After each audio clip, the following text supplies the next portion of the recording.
If you went back in time to that day, to that evening, to the evening of that day, and you said, in 12 years, an American president is advocating the allying with Al-Qaeda representatives to overthrow the president of a nation that has been cordially received by Nancy Pelosi, who has dined with John Kerry and his wife, people would not believe you.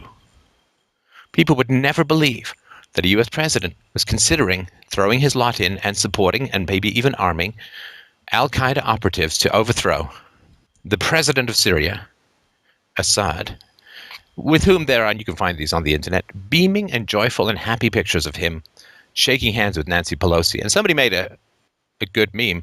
I love the cynical bitterness of political memes. And it was like, hey, if Assad was so dangerous and such a horrible dictator, why didn't we just grab him when he was shaking Nancy Pelosi's hand? Or when he was dining with John Kerry and his wife? Statism, because it is so amoral and so power-hungry and so manipulative and so false, and it has all of the moral conscience of a water spilling on jagged rocks attempting to find the deepest hole it can fill. It requires a continual process of self-erasure, of the erasure of memory and of history and of context. It requires that you live in the kind of now that even spiders eschew. Well, spiders will build a web and they got to be patient, and birds will build their nests, they got to be patient, and ants got to go out and get all their stuff and bring it home, they got to be patient. They live in the future. Animals which only live in the now. I guess it's down to an amoeba state. That's the kind of now, the kind of pure, blind, historyless, memoryless, retarded moment that you have to live in when you live in the constant, vile flow of statist propaganda. The idea, 12 years ago, if you go and say, in 12 years, an American president will be allying with Al-Qaeda, potentially arming Al-Qaeda, performing airstrikes on the part of Al-Qaeda against a president cordially received by the most senior of American diplomats and politicians.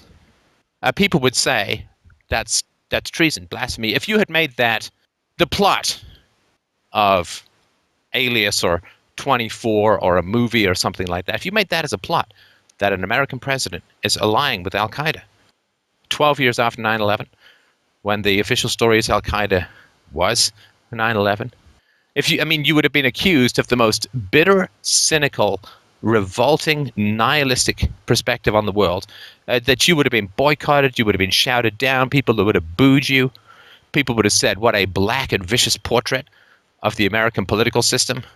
There is no one alive who could have been so cynical as to imagine that not 12 years after they claimed that this terrorist organization murdered in cold blood over 3,000 Americans, that the president would be allying with the rebel forces in Syria, which are not just representatives of Al-Qaeda, not just kind of knotted up with Al-Qaeda, but are actually Al-Qaeda. But this is the weird thing that has to happen to your brain when you live in a statist society, is that you have to live in this amoral, empty, vacuous, soulless, postmodern hell of nothing and no one but the power and the lie of the moment. That is all you live on. That is all you breathe. That is all you feed to the blind, faceless Pink Floyd school children falling into the meat grinder souls of the democratic citizenry. There's an old statement that it's been quoted many times, if people knew how the Federal Reserve really operated, there'd be a revolution tomorrow. Come on. U.S. president is desperate to ally himself with Al-Qaeda forces. And who's really talking about it? You can't hear about it. You can't really talk about it. Have we lost completely our capacity for moral outrage? Have we lost completely our capacity to get generally fucking pissed off at the psychotic nature of the system that we live under, that grinds us down? And grinds us down fundamentally with irrationality and immorality. Even so, more so than mere force. The force is just an effect of our internal forgetting of our eternal ignoring, what Ayn Rand called the blank out. Do you remember what George Bush said? George Bush the Younger, the shrub of the family. What did he say? He said, in ringing tones, anybody who aids and abets the terrorist is a terrorist. Anybody who aids and abets the terrorists is a terrorist, and he who is not with us is against us. So, terrorism is something to be solved by kidnapping, extraordinary rendition, torture, arbitrary imprisonment, drone strikes against terrorists. And anybody who aids and abets the terrorists, you see, is a terrorist. Al-Qaeda is pretty much a terrorist organization, according to all U.S. documents and foreign policy for the last, say, 20 years. Anybody who aids the terrorists is a terrorist. Who's aiding the terrorists now, my friends? So, can we expect Barack Obama to be shipped off to some godforsaken CIA hellhole in a country with no extradition treaty, waterboarded, and asked to reveal his sources, and asked to reveal his intelligence, and asked to reveal the cells operating at large? Of course not. You see, that was then, this is now, and now can never be referred to then. Now can never be combined with then. There is no throughput of anything. We live the lives of like abused spouses, abused women. Well, he beat me up yesterday, but he's really nice today.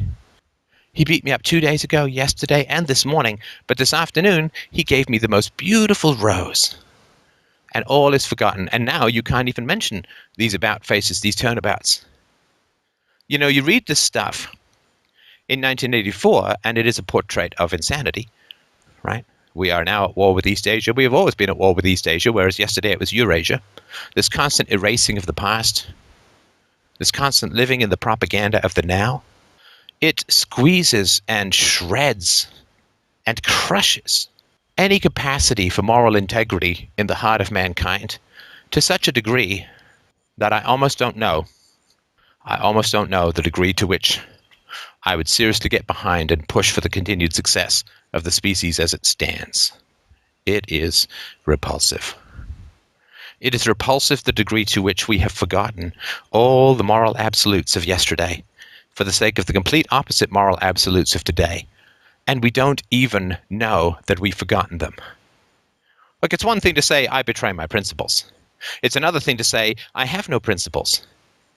It's another thing to say, I will have these principles which are the opposite of yesterday's principles because these principles are more useful for me today. Those are all crazy, but functionally crazy. What is not functionally crazy, what is psychotic beyond reason and evidence and empiricism and survival, is to say, these have always been my absolute principles, even though they were in fact the opposite of the absolute principles you had yesterday. To believe that universality and eternity can be opposite from day to day and have no sense of their opposition and have no sense that they've switched is like watching a compass swing round wildly and believe in the moment that every time slice is it perfectly pointing north. No matter where it is, no matter where it is in a second from now, no matter where it was a second from, now in the past, in the future, in the present, doesn't matter. You just glance at it for a second, that's north. Swinging wildly, glance at it for a second, that's north. This is how insane we've become. And it is hard not to feel despair after all the lessons of the past 12 years, after the war in Afghanistan, where the U.S.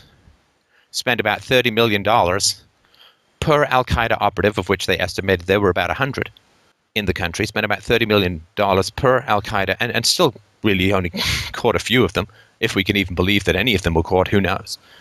We don't believe anything these people say. After the horror of what happened in Iraq, after the unbelievable devastation that occurred in Fallujah, white phosphorus, depleted uranium, to the point where geneticists who study what has happened to the Fallujah population say that it is the most genetically wrecked, not individually murdered, but genetically wrecked population that has ever been studied. Half the babies born after the Fallujah attack in 2007 were born with birth defects. Significant birth defects. You can just have a look for pictures if you don't want to hang on to a huge amount of your lunch. It's horrendous.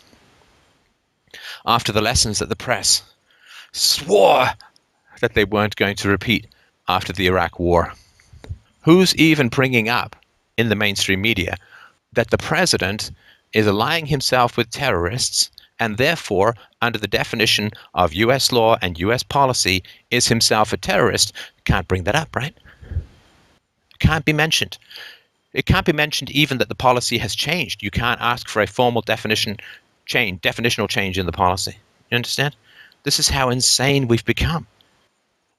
In 1984, they said, we are now at war with East Asia. We have always been at war with East Asia. The second part is the clue that something has changed. We don't even have the second part of that sentence anymore in this disintegration of our brains that is casting as fine a dust around our heads as Saturn's rings. We don't even have that second part. The press has learned nothing. We have learned nothing. We have simply become progressively more disintegrated because the horror of the system that we sweat, groan, bleed, and die under has become so great that all we do is take refuge in distractions. All we do is escape into the imaginary, into the made up, into the scripted, into the fictional, into the pixelated, into the invisible. We have abandoned the world that we are supposed to have defended for our children, that our children rely upon us to defend. We have given up. We have faded away. We have collapsed. We have turned ourselves into ghosts in order to escape the bloody sun of our rising awareness of where we are and what we are doing as a species to each other, to our children, to the future. Of course, this makes it much easier for us in the moment, but what our children are going to have to deal with if we don't change, if we don't wake up, if we don't start demanding even a modicum of integrity, or at least pointing out a deviation in policy from those around us, from our leaders, from our rulers. If it's so hard for us that we can't bear to stand tall, to stand straight, and to speak truth to power, if it is so unbearable for us, then we've given up on the future completely, because it's not going to be any easier in the future than it is now, you understand?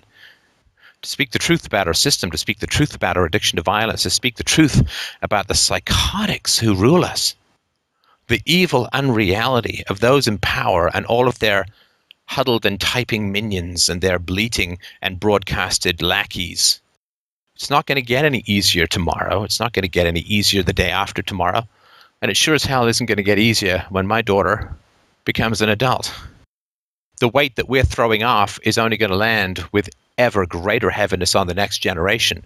So we better damn well take a verbal stand with integrity now. Now. The weight that we want to throw off is only getting heavier. So we need to carry it now. We need to carry it now. We must carry it now.